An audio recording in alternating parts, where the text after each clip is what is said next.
Au nom du Père et du Fils et du Saint-Esprit, ainsi soit-il. Nous célébrons aujourd'hui la fête de Sainte-Anne. Célébrer Sainte-Anne, c'est toujours une grande joie, bien entendu. Mais aujourd'hui, c'est une joie à plusieurs titres. Nous clôturons la semaine Mater Admirabilis par cette solennité de Sainte-Anne. Et donc, après la messe, après l'action de grâce, eh bien, vous êtes invités à suivre la procession qui sera menée par le porte-croix et à laquelle se joindront toutes les filles qui ont participé à cette semaine pour honorer d'abord Sainte Anne, ensuite monter au calvaire, honorer notre Seigneur crucifié, et ensuite à nouveau redescendre pour honorer la très sainte Vierge Marie, la Mère admirable, Mater Admirabilis. Et puis aujourd'hui, bien sûr, c'est aussi l'anniversaire, les noces d'or de Monsieur et Madame Gosse. Donc c'est une grande joie et je sais que beaucoup d'entre vous sont ici présents pour célébrer ces noces d'or. Donc à la fin de la messe, après le chant de l'Angélus, Monsieur et Madame Gosse s'approcheront pour recevoir la bénédiction qui est prévue par le rituel à cette occasion et nous chanterons tous le Te Deum d'action de grâce. Et enfin, peut-être une chose qui est un peu moins connue, c'est aussi le 30e anniversaire aujourd'hui de la fondation de la Maison Sainte-Anne. Alors pas ici même, mais les deux premières religieuses de la congrégation ont fondé la Maison Sainte-Anne en Belgique il y a 30 ans. Donc c'est beaucoup de fêtes aujourd'hui, beaucoup de réjouissances, d'anniversaires, et pour célébrer Sainte-Anne. Et pour célébrer aussi la Mère admirable, Mater Admirabilis, la très sainte Vierge Marie. Donc nous célébrons d'une façon particulière les vertus du foyer, les vertus du mariage, le mariage chrétien, le mariage de Sainte Anne et de Saint Joachim également, le mariage d'une certaine façon aussi de Notre-Dame avec Saint Joseph par lequel elle est devenue la Mère admirable. Et nous sommes ici donc dans la chapelle Saint-Maurice, contiguë à la maison Sainte-Anne. Nous sommes chez Sainte-Anne, on peut dire. Chez Sainte-Anne à plus d'un titre. Nous sommes à la maison Sainte-Anne, nous sommes en Bretagne, la province qui lui est dédiée, qui lui est consacrée. Et nous sommes donc chez Sainte-Anne. C'est tout un programme d'être chez Sainte-Anne. Ça sous-entend l'éducation. L'éducation. Sainte-Anne est un modèle d'éducation. Ça sous-entend également la transmission de la vie. Sainte Anne est la mère de la très sainte Vierge Marie, et Notre-Dame, à son tour, est la mère de notre Seigneur, qui est la vie. Notre Seigneur a dit « Ego sum via veritas et vita ». Je suis la voie, la vérité et la vie. Notre Seigneur est la vie. Il est la vie par essence parce qu'il est Dieu. Il est aussi notre vie parce qu'il nous donne la vie surnaturelle. Donc toute la vie de la grâce, qui est la plus importante, nous vient de notre Seigneur, et nous a été donnée par la Mère admirable, par la très sainte Vierge Marie, mais nous a été donnée également par l'entremise de Marie, par Sainte Anne. Donc nous célébrons cette vie qui s'est transmise de Sainte Anne à la très sainte Vierge pour ensuite donner le jour à l'enfant Jésus. Eh bien, c'est la même chose qui est célébrée également par les noces d'or, n'est-ce pas? La vie qui se transmet d'une génération à l'autre. Et aujourd'hui, il y a beaucoup de petits-enfants qui témoignent justement de cette vie qui s'est transmise dans le mariage chrétien. Le mariage, parlons-en. Le mot mariage en latin s'appelle matrimonium. Matrimonium. Alors, vous connaissez le mot français patrimoine. Eh bien, en latin, il existe un mot équivalent, matrimoine, on pourrait dire, si vous me permettez ce néologisme. Qu'est le mariage? Le matrimonium, le matrimoine. Qu'est-ce que ça veut dire étymologiquement? Ce par quoi une femme devient mère. Matris munus, c'est-à-dire la charge de mère, la fonction de mère, aussi la noblesse de mère. Voilà ce qui est signifié par le mariage. Par le mariage, une jeune fille devient mère. À la maison Sainte-Anne, les vierges également deviennent mères spirituelles, mères des âmes. Et c'est ce qu'elles ont fait d'une façon admirable cette semaine, en s'occupant de beaucoup de filles, de jeunes filles. Et en effet, le bon Dieu a prévu les choses pour que dans le mariage, la femme se sanctifie en donnant le jour à des enfants et en les éduquant. C'est la fonction principale de la femme dans le foyer. Et cela demande beaucoup de renoncement. L'éducation est un travail difficile, et les femmes ici le savent. Ça demande beaucoup de renoncement, beaucoup de mortification. Au quotidien, même la nuit, quand personne ne voit tous les efforts qui sont faits. et vous penserez à remercier Madame Goss pour tous les efforts qu'elle a faits pour vous donner la vie, pour vous éduquer, pour s'occuper de vous au quotidien pendant de longues années. Et même aujourd'hui, elle continue à s'occuper de ses petits-enfants. Eh bien, sainte Anne également a vécu de renoncement et d'oubli, même de mépris, puisque dans un premier temps, sainte Anne souffrait de la stérilité.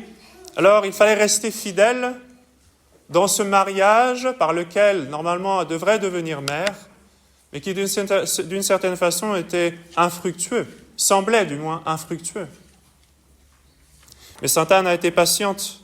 Et elle nous a donné la mère admirable, la très sainte Vierge Marie. Et bien sûr, la plus admirable des mères après Notre-Dame elle-même, c'est sainte Anne.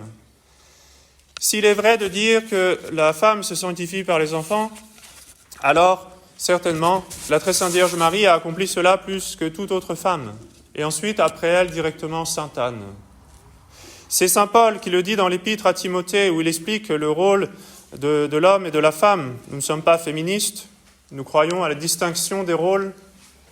Alors saint Paul, dans la première épître à Timothée, voici ce qu'il dit. « Car Adam a été formé le premier, Ève ensuite. Et Adam n'a pas été séduit, mais la femme, ayant été séduite, est tombée dans la transgression. Cependant, elle sera sauvée par la maternité, si elle persévère dans la foi et la charité et la sainteté unies à la réserve. » Donc, saint Paul assigne au rôle de la femme la réserve, de garder justement la foi, la charité et la sainteté dans ce rôle modeste, inconnu de la maternité. Encore une fois, ce sont beaucoup de sacrifices, les femmes ici présentes le savent mieux que nous, ce sont beaucoup de sacrifices cachés. C'est ce que nous enseigne sainte Anne, c'est le modèle qu'elle nous donne le jour de sa fête. Les vertus cachées, les vertus oubliées, du quotidien, de la maison, les vertus par lesquelles la très sainte Vierge Marie elle-même est devenue la mère admirable. De bien faire son devoir d'État au quotidien. Il n'y a pas de chose plus grande que d'emmener des âmes au ciel. Et voilà ce que fait une bonne mère de famille. Non seulement elle donne le jour à ses enfants, non seulement elle leur apprend les mathématiques et le français et tout ce qui est nécessaire pour vivre sur la terre, mais surtout elle leur apprend à vivre de la vie du ciel. Elle leur donne la vie, notre Seigneur. Souvenez-vous de ce terme de mariage, c'est le matrimonium, le matrimoine, ce par quoi une femme devient mère. Le patrimoine est important, c'est surtout la tâche de l'homme de transmettre à ses enfants un patrimoine, non seulement un patrimoine matériel, mais surtout, bien plus important encore, un patrimoine spirituel, des principes, des valeurs, des leçons, des exemples, et bien sûr beaucoup de grâce qu'il aura obtenues par ses prières. Mais le matrimoine, c'est ce que la femme transmet en fondant un foyer qui soit accueillant. C'est là son devoir, son mounous, son devoir, son office, sa dignité. Et c'est ce qu'a fait sainte Anne. Elle a accueilli. Et en tant que patronne de la province de Bretagne, également, elle nous accueille. La Bretagne a été une terre accueillante. Accueillante pour la foi, accueillante aussi même pour ceux qui sont venus l'évangéliser. Pensez à tous ces saints bretons qui, pour la plupart, sont venus de l'étranger, chassés par les barbares. Ils sont venus ici et ils ont trouvé chez sainte Anne un bon accueil. Ils ont fondé des monastères, ils ont fondé des diocèses. Autrement dit, sainte Anne y a accueilli la vie, c'est-à-dire notre Seigneur Jésus-Christ. Sainte Anne, donc, c'est celle qui accueille la vie. Sainte Anne a une prédilection, évidemment, pour les enfants. Il y a un certain nombre de miracles qui lui sont attribués, qui sont rapportés, et qui sont des grâces données à des enfants. Parfois, justement, même dans des cas assez exceptionnels, de retour à la vie de certains enfants. Il y a, par exemple, une histoire qui a été certifiée en 1630. Donc, vous voyez que ça remonte à quelques années après les apparitions de sainte Anne d'Auray. C'était dans une brave famille bretonne qui habitait pas très loin du Mont Saint-Michel. Alors, les parents étaient occupés à presser le cidre. Donc, il y avait un pressoir, et puis il y avait un âne qui était accroché à ce pressoir, et qui faisait le tour comme ça pour petit à petit presser les pommes. Seulement c'était l'heure de manger, donc tous les ouvriers étaient partis, et puis ils avaient laissé la garde du pressoir et de l'âne aux deux petits-enfants, un petit garçon et une petite fille. La petite fille avait été consacrée à Sainte Anne. Elle avait pris son nom, on l'a surnommée Annette, en l'honneur de Sainte Anne, et elle avait maintenant 12 ans. Et son frère, regardait surtout que le cidre se fasse bien. Lui, c'est ce qui l'intéressait davantage. Donc il regardait avec grand intérêt le cidre s'écouler de ce pressoir. Mais la petite fille s'était approchée un peu trop près, et sa robe s'était prise dans l'engrenage. Et le petit garçon n'avait rien vu. Seulement, l'âne avait arrêté d'avancer. Et elle se faisait écraser, prise qu'elle était par le pressoir et par l'âne qui continuait d'essayer d'avancer, si bien que malheureusement, elle en était morte. Morte, écrasée, comprimée. Et le petit garçon n'avait rien vu. Il était trop occupé à regarder le cidre s'écouler, mais ça coulait moins vite. Alors il a commencé à regarder, tiens, l'âne ne bouge plus. Qu'est-ce qui se passe? Il est allé voir. Il a crié. Alors on est venu bien vite, on a trouvé cette petite fille morte. Les parents étaient tout désemparés. Ils l'ont mise sur un lit dans leur maison. Ils ont fait appel à un médecin, il n'y avait rien à faire. 3 heures après, le cadavre était déjà un peu froid.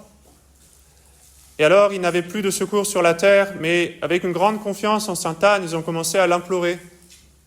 Ils ont prié Sainte Anne, et la petite fille s'est réchauffée et a commencé à bouger à nouveau. Elle est revenue à la vie. Sainte Anne a obtenu cette résurrection de cette pauvre petite fille qui lui était consacrée. Donc Sainte Anne, c'est l'accueil de la vie. Dans la maison Sainte Anne, cette semaine, nous avons accueilli de nombreuses petites filles pour qu'elles deviennent plus tard des mères admirables à leur tour. À la maison Sainte Anne également sont accueillis des anciens, sont accueillis parfois des malades et d'autres personnes.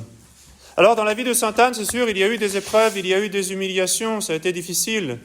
Et c'est vrai bien sûr de la vie de tout bon chrétien, c'est vrai de monsieur et madame Gosse. Nous célébrons aujourd'hui aussi également une autre noce d'or du côté de Nantes, monsieur et madame Cartier. Priez bien pour eux également. Et donc dans la vie de ces familles, de ces bonnes familles, il y a des moments difficiles, il y a des moments d'épreuve, il y a des moments d'incompréhension. Ça a été le cas de Sainte Anne. Et c'est vrai encore aujourd'hui. Mais voici, nous sommes ici, dans cette maison Sainte Anne, nous sommes ici en Bretagne, dans cette terre d'accueil. Terre d'accueil pour la foi, pour les Saint-Bretons, pour la vie, pour notre Seigneur. Il est fait bon vivre, n'est-ce pas, en Bretagne? Il est fait bon vivre dans cette terre de Sainte Anne, cette terre accueillante, chez Sainte Anne. Eh bien, dans les familles chrétiennes également, il est fait bon vivre aujourd'hui. Ce sont des refuges, ce sont des havres de paix dans ce monde actuel que les bonnes familles à chaque fois, on ne peut s'empêcher d'y penser quand on voit toutes les inspections et les complications qui nous sont imposées par la République française, de peur que ces pauvres enfants souffrent. Les enfants de nos familles sont tellement heureux. Ils ont un papa qui les aime, ils ont une maman qui les aime. C'est bien plus que tout ce que le monde offre aujourd'hui, dans des familles déchirées. Les enfants apprennent à chanter, ils apprennent à aimer le bon Dieu. Ils sont tellement heureux, ces enfants. Ils ne se rendent même pas compte, d'ailleurs. Tellement ils sont privilégiés. Ils sont tellement heureux. Nous, on le sait parce qu'on voit ce qui se passe à l'extérieur. Des enfants qui sont abandonnés ou qui sont placés, qui sont déchirés parce que papa et maman ne vivent plus ensemble. Des enfants qui sont parfois maltraités. Des enfants qui sont abandonnés, que personne n'aime, et que personne surtout n'apprend à aimer le bon Dieu, auxquels on apprend à peine à parler français correctement. Ces pauvres enfants.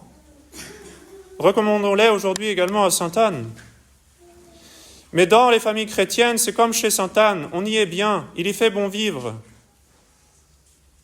On y accueille tant et tant d'enfants. C'est là un bel hommage à Sainte Anne.